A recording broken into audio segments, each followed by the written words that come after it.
Ken Jones from WrestlingTimes.com. So King Mo gets hit with a spinning back fist. And people say he got knocked the fuck out and he's bum. Well, let me assure you, King Mo is no bum. He's a former Strike Force champion. And I don't think there's many bums being former Strike Force champions. People are so ridiculous. What this comes down to really is that he told Dana White to kiss his ass. Fuck Dana White and fuck the UFC too. Because anybody who wants to put the fights that Bellator puts on, the shows that Bellator puts on, and compare them to the shows that UFC put on, and wants to say that Bellator doesn't kill UFC when it comes to producing shows, come on. There's a reason why Dana White is bashing Bellator at every fucking chance he gets, and it's because he knows they're making noise in the MMA world. And he's scared. He's legitimately scared. You don't believe that? You're crazy. I mean, he pulled a bigger rating than what they're doing on FX. He's pulling bigger ratings. And quite honestly, he's producing better shows because the UFC is booked like a boxing promoter books. And that's because Dana is a former boxing promoter. He books like a boxing promoter. And what he does is he puts big matches at the top with a bunch of matches that nobody wants to see because he only wants to give away one good fight so he can save his next big fights for other pay-per-views. And that's how Dana's always booked. Well, with Bellator, since they're not in the pay-per-view business, and they're in the TV business and they're owned by Viacom, and they want to put the best shows on possible. And they do that. And every time, like Bellator last week had, I think, like 4 knockouts, 1 submission victory. Nothing went to decision. I mean, that's unheard of. And it's a tournament. It really might be a slogan for Bellator, but Bellator is where title shots are earned, not given. And UFC, all you got to do is get in a guy's ear, come off 2 losses, and you find yourself in a championship fight. Brock Lesnar. I mean, that could all. What happened with Brock Lesnar winning the UFC title couldn't happen in Bellator. Brock Politic. King Mo, big name, big as you get, came in the tournament and got knocked out. In the UFC, it wouldn't have happened. Somebody like King Mo coming in with a little bit of a name, he would have been the UFC World Champion because he would have gotten Dana's ear. And when he couldn't get in Dana's ear, Dana bashed the hell out of him. You know, fuck Dana.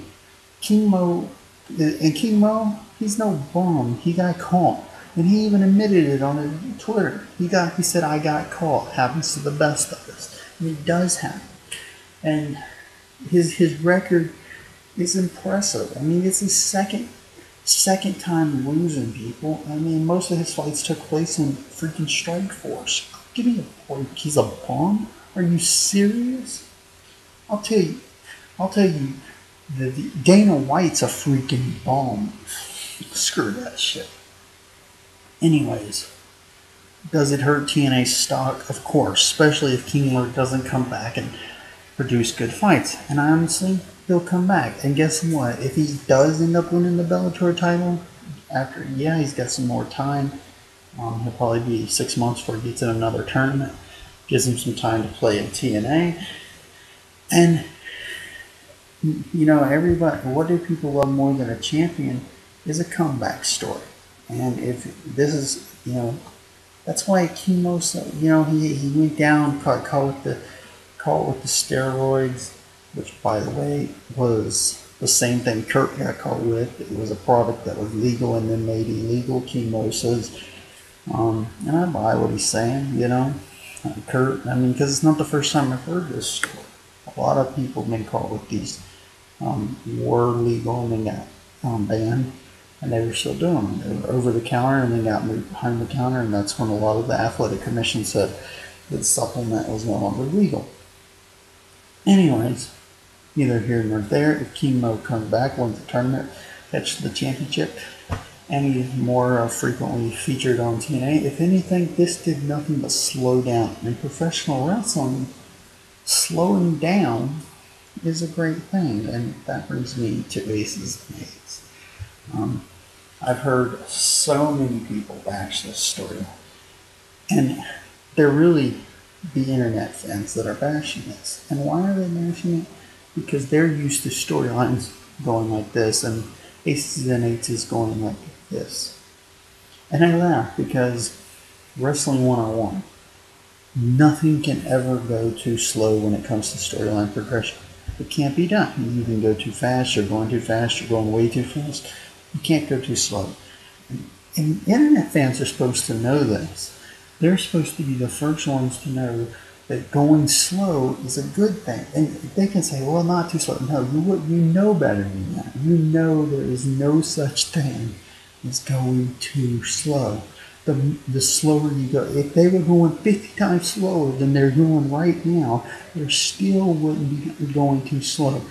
I think that somewhere along the lines, they got it twisted. Storylines going slow is a great thing.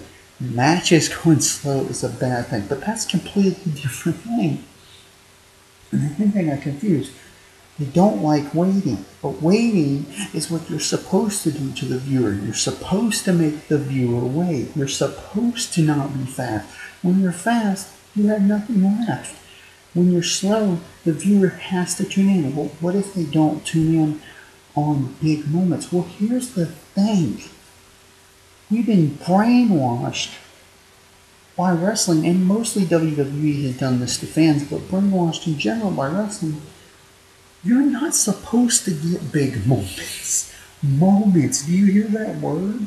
This is something, mentality that was created because companies had to use The Rock's return to create these moments. They had to bring back these 90 superstars to create these moments.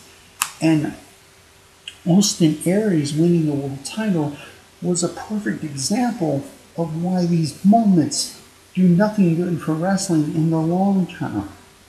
Because when Austin Aries won the title, I said it then, I'll say it now, and I stand by it more now than I ever did because it's been proven to be true.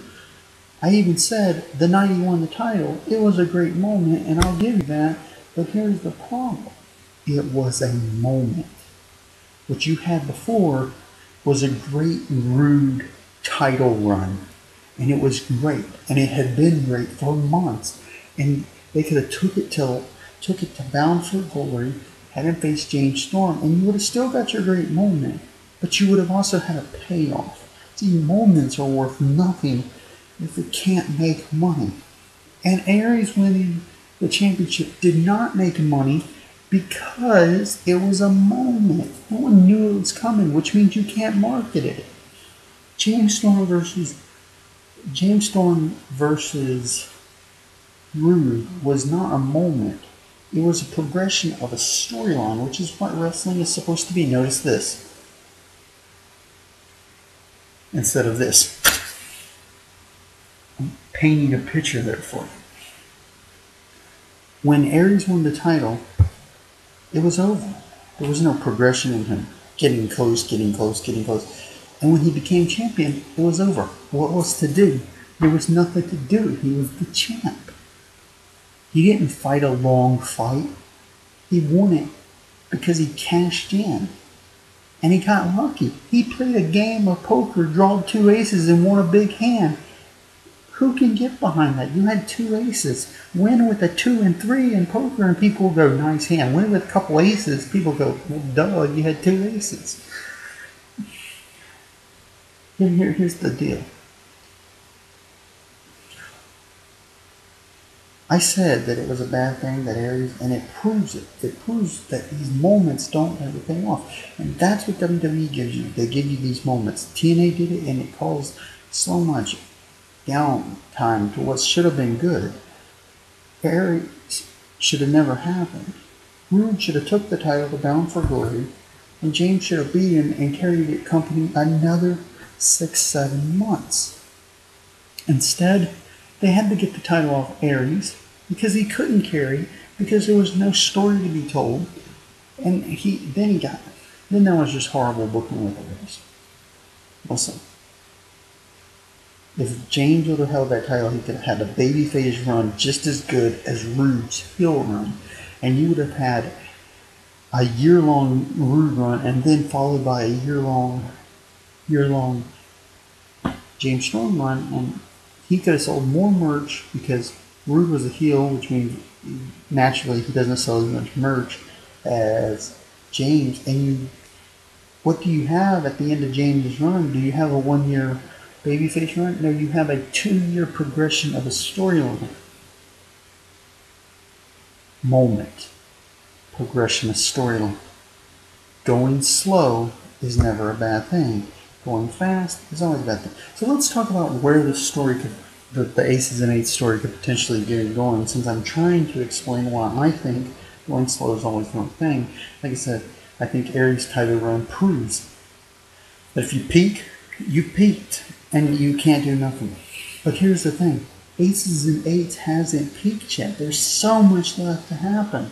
No one has been kicked out of this group. People talk about, well, these members, they're all jobbers, and I don't really know if I can get behind these members. We don't even know what this faction is going to look like when it's peaked, because I assure you, the storyline has not peaked. Who's to say any of these members are even going to be in the group? I'm sure some of them will be, but, you know, I come in, I think, and I don't know, it looks like it could go that way. But Bully turns heel at lockdown. And if that doesn't happen, I'll be fine with that. I'm okay with that. But let's say he does. Let's say that at the end of lockdown, they have the tag team titles, the world title. That group does not look weak. They own the world. And then AJ Styles, I would like to see him join Aces and Eights because, you know, he's the TNA spirit, you know, never say die, always a TNA man. And he joins the faction that's kind of against TNA. Compelling.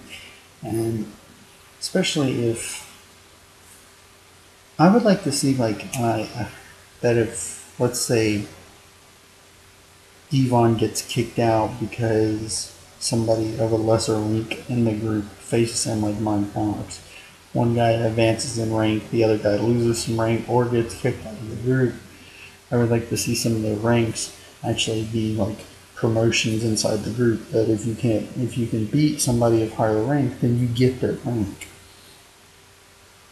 Since it's a biker gang, that's something that happens in biker gangs. I'd like to also see that happen inside this faction.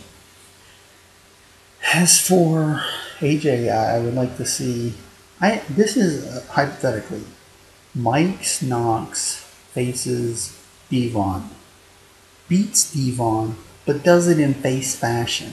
So he's a face within amongst the heel group, much the way Sting was a babyface inside of Main Event Mafia, which was the heel group.